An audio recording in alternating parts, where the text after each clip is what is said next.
There are many things a CEO expects to see during a routine performance review: rising productivity, reduced inventory losses, improving safety metrics. That day, Oliver Grayson expected the same. He leaned back in his sleek leather chair, fingers interlaced behind his head as he reviewed the latest batch of reports from headquarters. One report made him smile: numbers were up, employee retention was stable, and the company's flagship warehouse was operating at its most efficient levels in over a year. But then came the second report. It was thinner, a few pages, a supplementary note from HR, attached at the end of a quarterly summary. Not a formal complaint, not even a concern, just something strange. One paragraph, typed in the kind of vague, hedged language that made Oliver's skin crawl. Some supervisors have reported unusual behavior during night shifts. A single employee name, Lucas Moreno, reportedly stays behind after clock out, often found near restricted zones. No misconduct observed, just unusual. Oliver hated vague. Vague was the corporate equivalent of cowardice. He'd been building this company for 15 years, and he knew that wherever something was described as odd but harmless, it almost never was. He scanned further. Lucas's productivity was flawless, top-tier accuracy, fastest packing speed, perfect attendance, no sick days, no complaints filed against him. If anything, he was too good, too clean. And yet, there was again his name buried among subtle notations from supervisors. Late-night noises. Inventory found perfectly reorganized, though no one could say who'd done it. Safety cones repositioned, warning signs moved, even motion detected in areas with no scheduled activity. Oliver leaned forward, eyes narrowing. He recognized the signs. The last time he'd seen a situation like this, he had gone undercover himself. That had been 2 years ago. Back then, a floor manager at a secondary facility had been accused of harassing single mothers on the night shift. Oliver had posed as a temp named Ben Wyatt, working nights for 2 weeks. What he discovered had broken his heart and changed company policy forever. Maybe, he thought now, it was time to do that again. He opened the bottom drawer of his desk. Inside was a single manila folder labeled Field Incognito Protocol. He hadn't touched it since the last time. Inside were false IDs, a background story, and a clean uniform all ready to go. That afternoon, he called a staffing agency he'd worked with before and set the wheels in motion. The next night, Oliver Grayson no longer existed. Only Derek Hale, the new temp just trying to earn a little extra cash on a night shift. Derek was ordinary. Faded jeans, scuffed boots, hoodie over a generic gray tee. His usual confident gaze had been replaced with the awkward uncertainty of someone new. He arrived 10 minutes early, thermos in hand, and waited near the time clock without drawing attention. No one looked twice. The night shift buzzed with soft-motion conveyor belts chugged, scanners beeped, forklifts droned past. But it was quieter than Oliver expected. No laughter, no conversation, just muted motion. Mechanical cold. A floor manager named Trent, a tall man with a shaved head and thick shoulders, gave Derek a clipboard and muttered, "Zone 4. You'll be shadowing Lucas Moreno." The name hit like a bell in Oliver's chest. He nodded, feigning confusion. Got it. He followed the path past towering shelves, yellow caution zones, and crates stacked with shrink-wrapped boxes. Then he saw him. Lucas Moreno. Mid-20s, lean, sleeves rolled up, hair tied back in a loose knot. His orange safety vest sat crooked on his shoulders. But his movements, sharp, precise, fluid, were hypnotic. Every crate was positioned with care. Every scan smooth. Not a second wasted. "Hey," Oliver said, adjusting his voice. "Trent said to find you. I'm Derek. New guy." Lucas barely looked up. He pointed to an empty crate beside him. "You ever worked outbound before?" "Not really. I'll show you." No smile. No welcome. Just instruction. But it was efficient. Lucas explained the process: scanning, stacking, balancing weight for shipment. His tone was flat, but never rude. Detached, but not cold. It wasn't his work ethic that surprised Oliver. It was how the others acted around him. They nodded when they passed Lucas. But no one chatted. No jokes. No casual conversations. He was acknowledged, but never included. like a ghost that everyone respected but no one knew.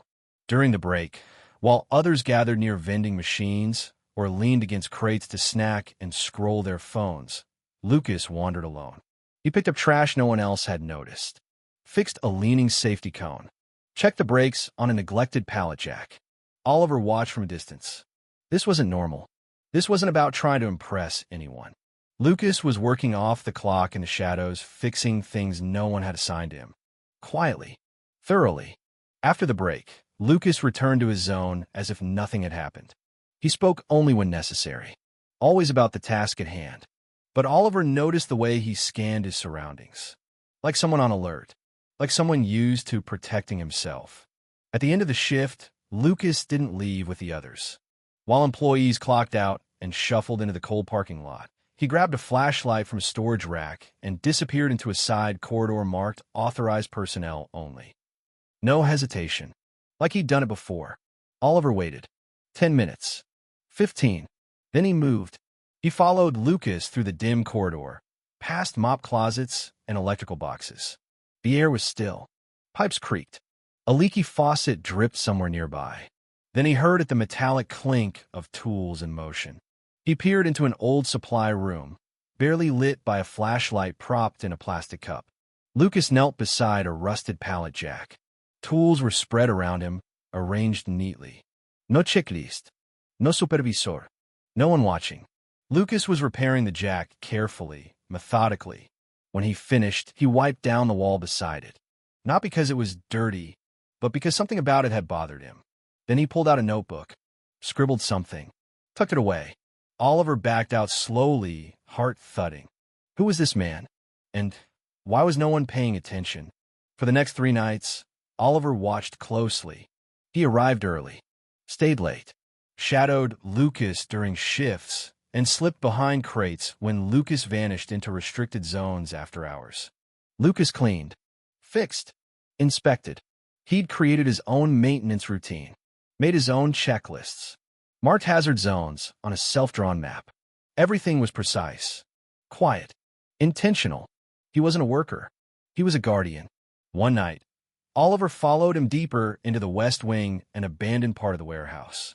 Lucas entered a locked door with a key he kept on a simple chain. Inside was a room no one had used in years. But Lucas had transformed it. Binders lined the wall, labeled by month. Inside, handwritten inspection logs, repair dates, safety notes, inventory discrepancies. There was a map. Red dots marked hazard points. Blind spots in the camera system. Water leaks. Loose wires. Slippery tiles. Oliver stood in silence. This wasn't just dedication. This was a full-scale safety system, built in the dark, by one man, for everyone else. That night, Oliver couldn't sleep. The next evening, he stayed behind and confronted Lucas. Lucas froze when he heard the voice. "Derek?" he asked. "No," Oliver said gently. "My name is Oliver Grayson. I'm the CEO." Lucas stepped back, eyes wary. "I'm not here to punish you," Oliver said. "I just want to know why." Lucas's voice was quiet. "My father worked at the Northbridge site. 2 years ago, he slipped on an unmarked spill. Safety lock had failed. Broke his back. They paid him off. Sent him home." Lucas looked away. No one got fired. Nothing changed. "So when I got this job, I figured if I could stop even one accident, if I could fix one thing before it broke, maybe I'd sleep a little better." Oliver didn't respond at first. Then he said, "You shouldn't have had to do that alone." Lucas shrugged. "I don't need thanks. I just need to know the people around me are safe." Oliver nodded. The next night, he revealed everything. He walked onto the floor this time in a suit, clean-shaven, no disguise. The room fell silent. Managers froze. Forklift crews paused. He called everyone together. Then he told the story, about how he'd come undercover, about what he'd seen, about Lucas. He fixed what we ignored. He saw what we missed, and he never asked for recognition. Then he turned to Lucas. "Starting today, you're the regional safety coordinator. You'll lead the overhaul.